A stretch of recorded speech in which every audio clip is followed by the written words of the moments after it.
and I actually start looking at the alarms and fantasizing about breaking into a charity shop at night. I start plotting it up, as we used to say, and just giving the door a little try, just in case.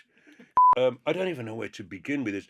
I probably Who's your favourite? spend most of my life in charity shops, and I don't know if people know that about me. I don't know when I first fell in love with charity shops. I used to go to Jumble sales. I don't know if you're old enough to Oh, I remember know Jumble Jumble. sales. Yeah. Our So granddad. Jumble sales preceded charity shops. And Yeah. even when I was a kid, I used to go to Jumble sales, and I spend most of my time when I'm out touring or it gives me a chance to go to charity shops. I don't know if I've got friends who can't walk past a betting shop. I don't know if you know anyone like that, but I can't walk past a charity shop. Yeah. Wherever I am, I have to go in there. And somebody said So to you me, must be delighted with the death of the high street then. "Oh, it's great Because going to all these small I towns was doing gonna the say, tour." yeah. It's a result for me. Yeah, I was going to say.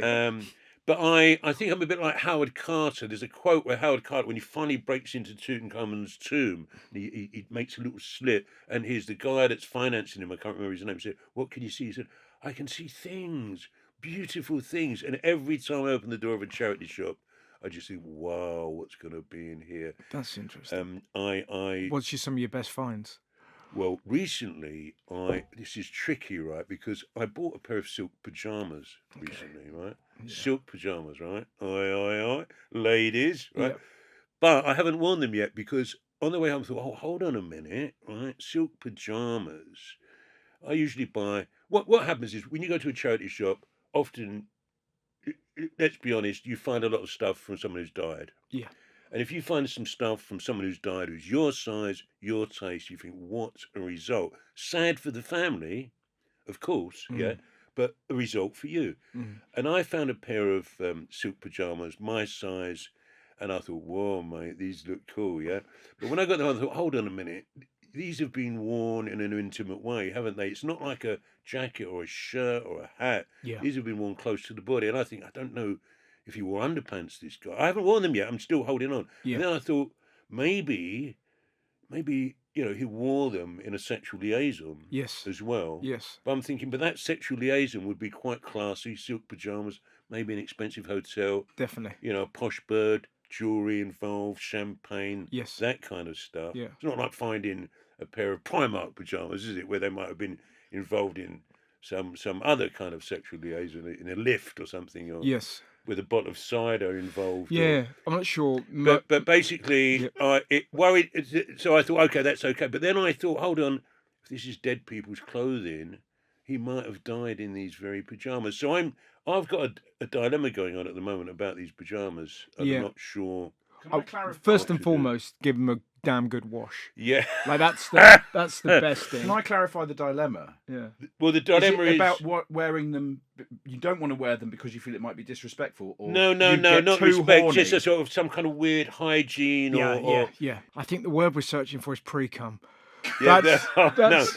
Well, I mean, no. The worst thing now is I'm thinking he might have died in those very pajamas. Yes. And gone to heaven. So, but they're great looking pajamas. But then after all of that, what colour?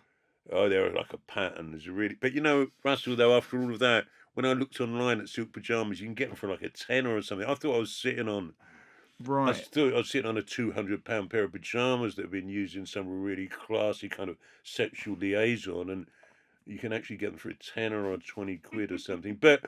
No, I get amazing things. I wear stuff from charity shops. What I love about you, and there's many things, is that you wear, pajamas to go to bed, but you walk around the house in your pants. No, hold on. Right, I'm ready to get up. Take the trousers off. No. I've got to listen. You hit on something because I wouldn't wear those pajamas to go to bed. I'd wear them for occasions. Got you. For occasions, right? Yeah. Cocktails. I don't wear pajamas going to bed because. I've never worn pajamas or a dressing gown or slippers, especially as an older man, because it looks like you're in a home. Yes. So I wear tracksuits, yeah? Yeah. But I couldn't wear pajamas or dressing gowns and all that. So these are for special occasions. But no, records, clothes. It's mostly clothes. It's mostly about clothes for me. No. So do you have is there a favourite shop you go to? No, not necessarily. And I have to admit, when I thought about this last night, I thought, there's no connection between me ideologically and the idea that I'm giving money to a charity shop that's doing good. I'm just looking for clothes. Yes. I'm being very honest there. Yeah, it's we used to go to loads when we were kids. So we would go to Jumble sales with our granddad, car boot sales. Oh, Do you know what I yeah. mean? Like Oh, booting, we used to go loads of those.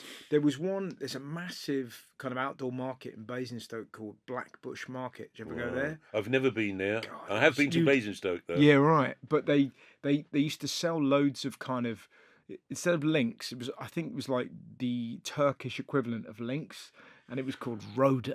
Oh, Like no. that, but it sort of had the same colours as links. Did you used to buy it then? Yeah, so we'd get some of When those. you going out on that? We'd get a leather jacket, like, you know, but it was my granddad used to, and my brother always went. They used to get like football trophies and then come back and claim they'd won them, you know. But Oh, that's funny. But it's a funny old culture, isn't it? That I don't know, like, I know what you mean. There's a beautiful one round our way, and it just sells books, secondhand books. And the effort they put into the display, it changes every day. And there's something, I don't know, they often look like a great place to work. I have a sort of slight fantasy about going, when I kind of retire, I think I'll kind of work in like a secondhand bookshop for like 2 days a week and do good. And then you kind of snap out of it and you're like, no, you won't, you lazy fuck. But do you know what I mean? Like, I do know what you mean. They look, yeah. I don't know, there's something about, you never meet somebody who works at a charity shop who's a dick. Like, it looks like the people working there are either really religious, but all of them are kind. Well, it's voluntary, isn't it? Yeah. Well, it's not all voluntary. They do have they always have a sort of manager or someone who's paid. But one of my problems is at night when I go to do gigs in towns and you walk through the town to get to the gig and there are charity shops that are closed. That drives me crazy. Yeah. Because I think, what's in there? Yeah. What's in there? And I actually start looking at the alarms and fantasizing about breaking into a charity shop at night. I start plotting it up, as we used to say. And I one day, I'm just giving the door a little try, just in case. Because the idea of being in a charity shop at night is just fantastic. It is, but if you get caught, you're done. That would be embarrassing, you're done. wouldn't it? Oh, I think it's beyond Could it embarrassing. like you've become a viral sensation, and then you become like the man who stole from charity shop. Bank would be fine. Got caught in the middle of the night in a bank would be fine, and that would go. My fans would go, of course, that's what we would expect of Jeff, but not. Yeah, that's true. But I don't even care if I don't get anything. That's the other thing. You I just want to be in there, the smell. The ambience, the environment, just looking around. I'm very happy to go. Do you think some of it is the fact that everything feels so kind of sleek and homogenized? There's something quite nice about think that, going to a shop that looks like shops used to look. Yeah, it's just kind of a bit like. And that's why I hate it when charity shops decide to colour coordinate their stuff. Yeah, not for you. No, because, and I've had words with them. Actually, you should God, really. Some poor little lady. No, that's one problem, Russell. Having words with people, I can't help it. I don't. It's an issue. But I've said, look, where's all the extra larges? No, it's all in there somewhere. It's all, but I don't want to go through everything. Just tell me where the extra. So I've actually had words with volunteers. Yeah. Probably shouldn't have done that. One good charity shop tip. Yeah. If you're into charity shops, I don't know if you're travel a lot outside of Britain. I do, yeah. But charity shops abroad are insane. There's relatively few, and the stuff is priced like they're throwing it away. Oh, really? And it's vintage antiques. Right. It's amazing. I would consider a sort of a charity shop holiday. Well, I'll say this tour now. of European I've got a French trombone for $5. This is very interesting. That sounds a bit dodgy, though, doesn't it? It does. But a French trombone was that round here? Was that in King's Cross? You get that sort of thing. Change round here at night. I was gonna say, you do realise that's a TV show. Well, it's charity shops. You travelling around charity shops, having words breaking in. That is breaking in. No, but that's having words. Because I think increasingly that's what people want. They want authenticity. There's no point some young 20-year-old going, hi guys, I like going to charity shops and seeing what kind of bric-a-brac. You want to see a gnarled lunatic going in there going, right, let's see this fucking silk pajamas. Yeah.